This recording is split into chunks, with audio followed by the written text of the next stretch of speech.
Here we have the latest Samsung wireless charger, which is also compatible with iPhones and AirPods. Now, what's quite interesting is Samsung has written on their box that compatible with Galaxy phone, Buds, iPhone, and AirPods.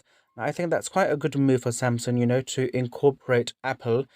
One of the first things that I noticed is the little picture on the right hand corner of a phone and the Buds case. So this lets you know these two can be charged.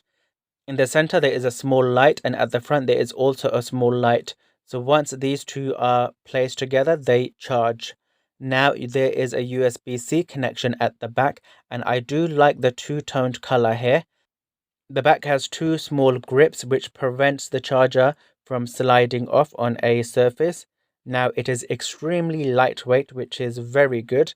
Here is the travel adapter. Now Samsung does note that this wireless charger will work well with travel adapters over 15W. The travel adapter which comes with this wireless charger is 15W.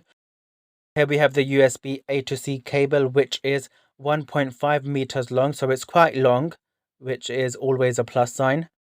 Once the wireless charger has been connected, you will notice a dimming light, an LED dimming light. So let's just push that in. So this is the dimming light. Now your phone and your Buds, they will only begin to charge once they have been placed in the center of the wireless charger.